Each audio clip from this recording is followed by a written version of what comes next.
apresentação do professor Daniel Mergulhão, com o tema Interfaces do Direito Empresarial e do Direito de Família.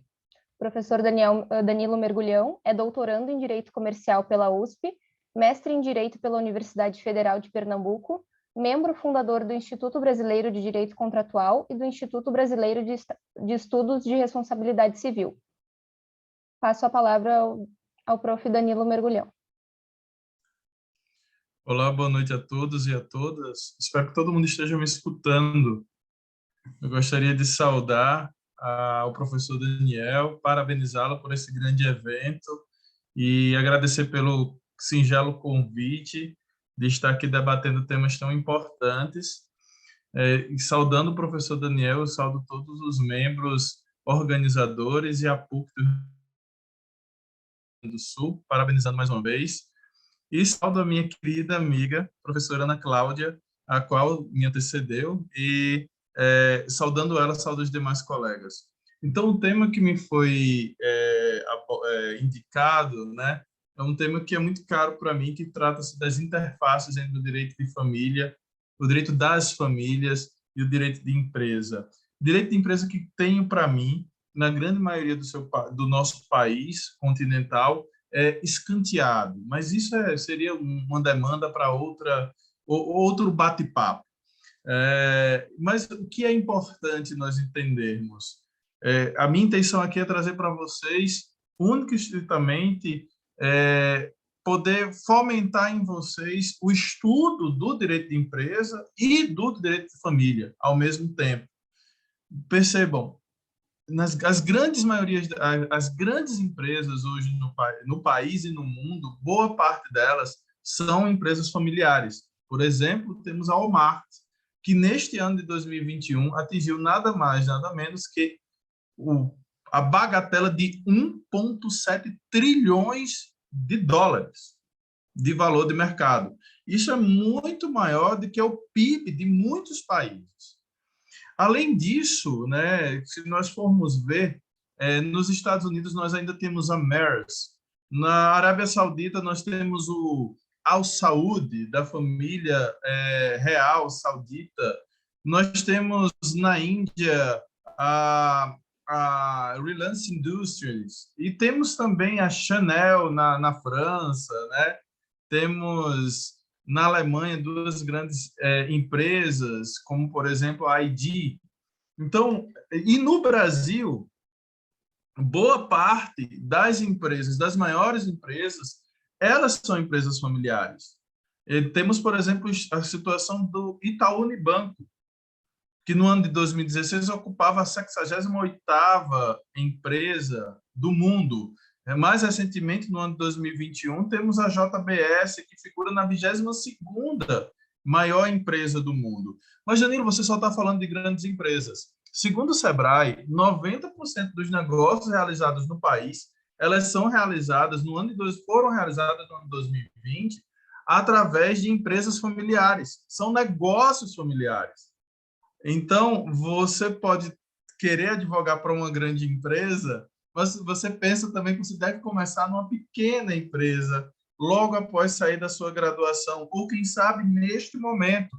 Eu não sei se a PUC do Rio Grande do Sul tem, mas quando eu fui professor substituto da Universidade Federal do Pernambuco, aqui de Pernambuco, eu ajudei os meninos da área de administração e da área do direito em se conectarem numa empresa júnior.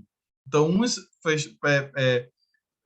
forneciam prestação de serviço na área da administração de empresas, e outra galera, outros alunos, prestavam também assessoria na área de direito de família, na área de direito de empresa, né? Então, é muito importante nós entendermos isso. A empresa familiar mais antiga que nós temos no Brasil é uma empresa cearense. Ela foi fundada em 1846 e era uma empresa de cachaça, a Ipioca. Não sei se vocês já ouviram falar. Então, a família portuguesa do Dário Teles de Menezes trouxe para o Brasil o alambique de cerâmica, e com o qual foi instalado na cidade de Maranguape. Olha, Maranguape, né, uma cidade conhecida por causa do Chico Anísio, foi instalada na fazenda Ipioca, e ali começou a produção de aguardente de cana-de-açúcar. Essa empresa, vocês podem botar lá, Grupo Teles, o Teles com 2Ls.com, ela foi vendida, né, para uma empresa inglesa, mas a empresa familiar ela subsiste em outras áreas. Eles não querem mais a área de aguardente, eles desenvolvem as suas atividades em outras áreas. 75% das companhias do mundo, elas são familiares e são responsáveis aproximadamente, dependendo do país, de 40% a 80% da geração de emprego. E mais de 40% do PIB gerado no Brasil, elas são geradas por empresas familiares. O percentual em outros países, como no Japão, chega a 90%, segundo dados da OMC. Então, é muito importante isso. É muito importante não somente do ponto de vista do ponto de vista empresarial, mas também do ponto de vista de produção de riquezas. No ano de 2016, segundo o Sebrae, 75% da força de trabalho empregada eram empregadas por empresas familiares no Brasil. E mais de 15 empresas... o Brasil ele possui 15 empresas familiares, das quais estão inseridas dentro das mais 500 maiores empresas familiares do mundo. Ou seja, nós temos 3% dentro do globo, isso dados de 2016, 3% de empresas familiares estão inseridas dentro das 500 maiores empresas familiares do mundo, 3% são brasileiras, 15% especificamente, né? Então, em termos de valor de mercado, as empresas familiares no Brasil elas não aparecem como as maiores do mundo. Isso por causa, principalmente, da nossa política de câmbio, e que agora houve está um pouco mais desvalorizado do que é habitual. Então, nós precisamos entender da importância de nós dialogarmos sempre em direito de empresa e direito de família. Fazer essa transdisciplinariedade, porque não é somente a área jurídica, a gente tem que acolher outras áreas para além do direito. Isso porque quando as pessoas passam pelo processo de decisão, e assim, muito recentemente, durante a pandemia, uma revista dominical eletrônica de um determinado grupo de televisão falou que, numa matéria, do grande desenvolvimento de atividade empresarial, de como se abriu empresas no Brasil. Mas esse tipo de empresa que foi desenvolvido nesse processo pandêmico, segundo a estatística da ONU e o que prevê a ONU de empreendedorismo, nós não podemos levar tanto em consideração, porque ela está sendo criada, essas atividades empresariais, elas estão sendo criadas porque as famílias elas não têm renda e não porque elas querem empreender.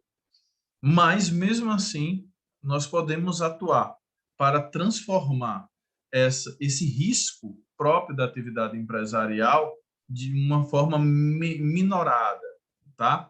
E as grandes famílias, eu percebo isso como eu ando, quando vou andando, né?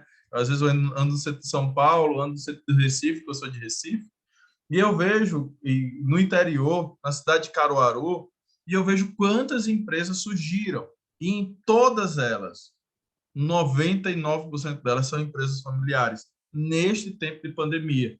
Mais do que nunca, essas empresas precisam de profissionais da área, competentes, para que possam fornecer as maiores seguranças para para a atividade econômica, para o desenvolvimento da atividade econômica, né? Lembrando que quando as pessoas sempre decidem, fazendo uma análise econômica do direito, eles sempre decidem através de 3 requisitos. O primeiro é a escassez. A escassez ela se opõe à abundância, né? Não é historicamente determinada essa escassez. Ela é muito subjetiva e ela se revela frequentemente mediante um conflito. Passamos diversos conflitos durante esse período pandêmico. A Ana Cláudia, que é juíza daqui do Tribunal de Justiça de Pernambuco, deve ter se deparado com decisões judiciais, com questões que chegaram ao tribunal que tratam de matérias referentes ao acesso à UTI, né? Das pessoas que estavam adoecidas. Há um segundo critério, a racionalidade. Todas as pessoas que decidem, elas devem, ou pelo menos deveriam ter, um modelo de escolha racional. A racionalidade ela é sempre limitada.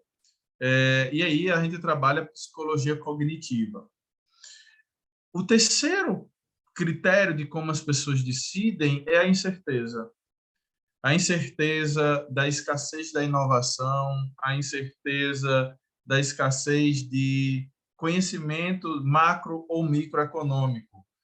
E aí é nesse processo que passa a transferência do risco. O risco, que é uma latente, ela está muito presente nesse momento de quando as pessoas decidem, desse processo de criação de uma atividade empresarial, principalmente de uma empresa familiar. Tá? E nesse sentido, e senhores, nós temos que imaginar que a atividade empresarial ela é bastante essencial para o desenvolvimento das famílias, principalmente nesse momento pandêmico, né? É muito difícil. E tinha uma professora mais cedo, me perdoe, acredito que foi a professora Simone, não me recordo direito, eu tenho um problema sério de memória, né? Que falou um pouco sobre holding, né? Como é importante que a empresa, nesse processo de reduzir a necessidade de risco, de reduzir a necessidade de custos de transação, de reduzir a necessidade de organização da produção através do mercado, como faz-se necessário que essa mesma empresa ela tenha condição de se precaver através de um processo sucessório. E a gente entende que quais são as vantagens de ter uma empresa familiar. Primeiro, há uma proximidade da empresa com o centro do poder. O segundo, há uma possibilidade muito grande de que as decisões sejam mais ágeis dentro do núcleo familiar. Um terceiro motivo é a facilidade para a realização e a implementação de mudanças estruturais sem que haja muita ruptura. Nós vimos isso na família agora, Marinho, né? Houve a substituição sem nenhum tipo de ruptura da presidência. O Irineu, o mais velho, deu seu lugar para o irmão do meio. A terceira, a agilidade para estabelecer parcerias de tecnologia. Um quarto, que é bem próximo da figura do fundador, que é o próprio carisma do fundador. A lealdade, muitas vezes, dos empregados, porque muitas vezes os empregados são os próprios familiares. E uma cultura de que uma empresa é uma grande família. Lógico que nós devemos ver isso com muita cautela, né? Principalmente nessa questão do capitalismo selvagem. Mas, ao mesmo tempo, tem muitas desvantagens, e são nessas desvantagens que a posição do advogado é essencial. A dificuldade de separar sempre a vida empresarial da vida familiar. Isso é a principal dificuldade das empresas familiares. A desavença familiar que pode influenciar nas decisões da empresa. A confusão entre propriedade e gestão. A ausência de estratégias mais claras e mais definidas. A disputa de poder. A falta de clareza sobre a vocação da empresa. Às vezes a empresa está menos profissionalizada. E, às vezes, o uso equivocado dos recursos de empresa por familiares, naquela velha e boa confusão patrimonial. Vocês já devem ter visto parte dela dentro do artigo 50 do Código Civil. A confusão e acúmulo de cargos e funções por poucas pessoas. Então, a minha função aqui é deixar esse convite de desbravar o direito de empresa com um olhar de direito de família. Ou ao contrário, quando você estiver estudando com o professor Daniel, direito das famílias, vocês também darem uma versão econômica a essa família na atividade empresarial. E aqui eu encerro minhas palavras cumprindo rigorosamente os 15 minutos, porque sei que tivemos um pequeno atraso e desde já agradeço a todos vocês. Estou à disposição.